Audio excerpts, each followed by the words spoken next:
c'est Samouraï, nouvelle vidéo, nouvelle rubrique. On va se faire une petite analyse et anecdote de fight. Ça me tient à cœur aussi de vous partager un peu toutes les expériences que j'ai eues, parfois vraiment complètement folles. Ça sera dans les anecdotes de fight. Et là, en même temps, on va analyser le combat aussi, parce que parfois, ça sera des combats de légende. Je vous ai pris ce qui me tenait le plus à cœur pour cette première vidéo, ce qui a plus ou moins mis fin à ma carrière. Quand je me fais briser le bras par Luca Panto, que je sens que le bras est cassé, que je sens qu'il faut que j'aille vite pour terminer parce que ça me lance de plus en plus. Et donc, du coup, j'arrive à terminer le combat avant la fin et surtout en pouvant aller aux urgences le plus vite possible pour me faire opérer derrière. Allez, c'est parti. Donc, on se retrouve en 2015 avec un combat au Prince du Ring organisé par la El Baja Academy. Momo, chez qui je m'entraînais en boxe anglaise dès que j'étais en France. Un combat qui me tenait à cœur parce que je venais de me faire évincer du Glory. Suite après m'avoir fait boxer Semi Shield numéro 1, Saki numéro 2, Guita numéro 3, une deuxième fois Semi Shield numéro 1. Malheureusement, j'ai perdu contre ce trio de têtes légendaires. Je les ai perdus ces combats en faisant des bons combats. Mais ils ont dit que j'étais pas suffisamment fort pour rivaliser avec eux, donc ils m'avaient simplement évincé du Glory. Donc du coup, ça me tenait à cœur de rebondir. Et c'était chez moi à Tours, organisé par Momo, que je devais rebondir avec tout le monde présent, le frère de guerre Jérôme Le Banner qui était venu pour me coacher, le coin mythique du Miro Gym Amsterdam avec André Manhart, l'entraîneur, et mon pote Léonard qui est venu d'Amsterdam me coacher. Donc voilà, je pouvais que réussir ce combat et faire des bons trucs pour ce fight. Chez moi, avec tout le public qui scandait mon nom à l'entrée, j'avais vraiment l'impression... Ça y est, j'étais papa aussi, j'avais une petite fille. Donc voilà, le combat commence. Je me dis que d'entrée, il faut que je sois un petit peu que je prenne la place du ring. Voilà, c'est moi qui suis au centre. Et je veux essayer de tenir la place et que ce soit moi le chasseur. J'essaie déjà directement de balayer d'ailleurs. Et le combat, en fait, il aurait pu s'arrêter là directement. Là, vous ne voyez pas trop, on essaiera de mettre un petit ralenti. Mais en fait, la première patate de Luca Panto que je prends en crochet, mais elle me fait vaciller. Je bluffe tant bien que mal et je vais voir que je n'ai pas été touché. Mais en vrai, je me rappelle encore de « Ouh merde !» le petit moment où on n'a plus les idées très claires. J'ai dit « Bon, bah là, il va falloir monter les mains et y aller franco. » Donc voilà, donc ça continue comme ça. Et puis rapidement, il était un peu plus petit que moi, mais bodybuildé. En bodybuildé, Gandry me l'avait dit tout de suite, hein, Brice, qu'est-ce qu'on tape les mecs comme ça? On tape le corps, le foie. On va aller chercher au foie s'il y a eu des stéroïdes, s'il y a eu des anabolisants. Ou même quand de toute façon on est bodybuildé, souvent on a le foie qui est un peu plus fragile, pas un très bon cardio, etc. Donc il fallait juste que je mette un gros rythme. Et voilà, quand j'entends tous mes copains gueuler, toute la famille, tous les potes, etc. qui m'encouragent, je peux pas perdre ça.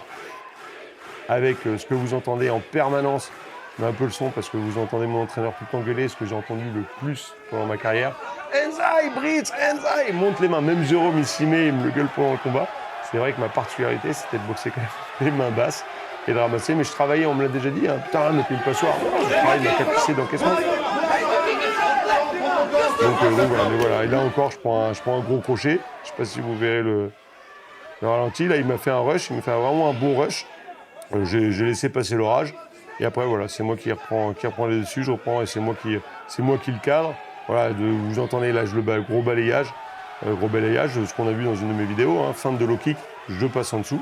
Et là, voilà, il perd de l'énergie à se remonter et puis il se dit merde, bah, c'est peut-être un petit peu chaud pour moi. Et là, voilà, moi après, je commence peut-être un petit peu à dérouler. Mais voilà, pour le moment, on est encore à 50-50. C'est vraiment un combat disputé.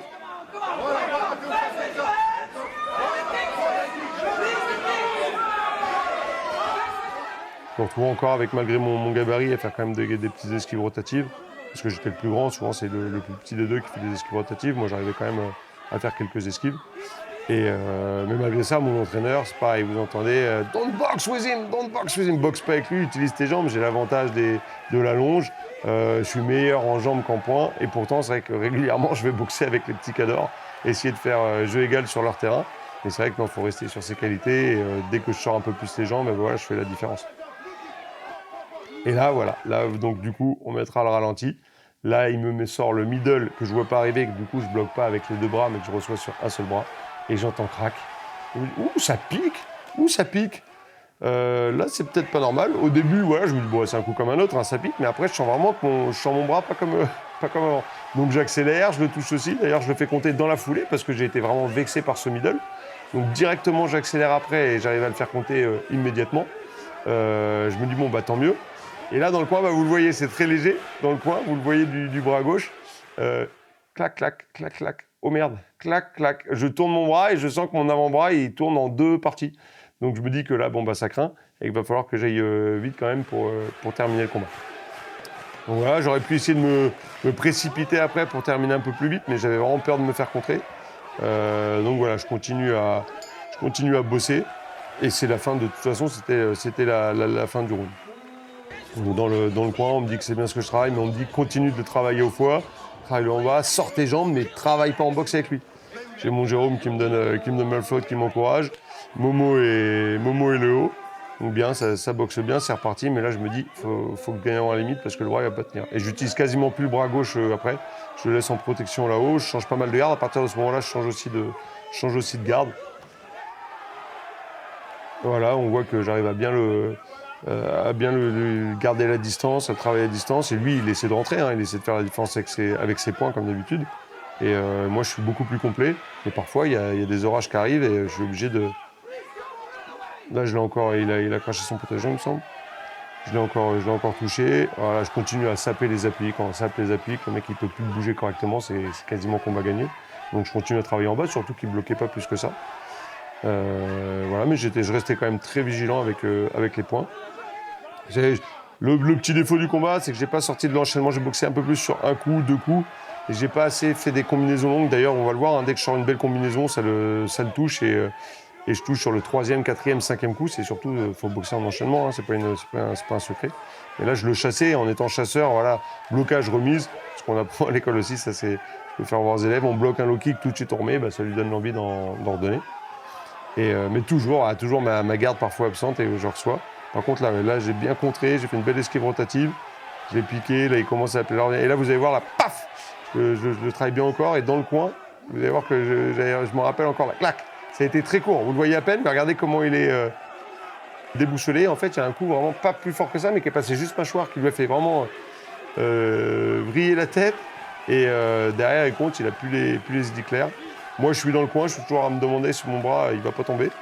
Donc voilà, je me dis, voilà, là maintenant, ça y est, il faut que j'accélère. Mais encore, rapidement, tout le temps, il avait des petits contres qui m'empêchaient aussi d'installer ma boxe parce qu'il s'est... Voilà, là, regardez, j'en ai encore pris une. Encaisser avec sa tête, parfois, ça aussi, c'est défaut, c'est que ça nous sonne. Donc voilà, donc moi, là, pareil, je continue mon travail. De là, j'ai fait pas mal d'esquives, dis donc, c'était pas mal. Et bon, voilà, je réussis à le travailler en saisie, un petit high kick. Voilà. Là, après, lui, il commençait vraiment à marquer le pas physiquement. Moi, j'étais bien préparé. Donc ça y est, je pouvais encore un peu faire la différence. Évidemment, on vient du Muay Thai. Bon, bah, quand on se fait un câlin, on saisit, on projette, c'est la base. Même si on est en K1 et qu'on est réprimandé, c'est la base de faire voir qu'on maîtrise le PAM. On maîtrise le PAM. Et encore, j'ai pas mis les socs, mais on maîtrise le PAM. Donc voilà, et là, voilà. Là, j'ai changé de garde parce que le bras gauche, il me lance en permanence. Donc je me dis, bon, là, vraiment, il ne faut plus que je prenne de middle dessus ou quoi que ce soit. Donc je n'utilise pas, je passe en bras gauche et je travaille qu'avec le bras droit. Et voilà, décalage, genou, plexus foie, ce que le coach me demande depuis le début.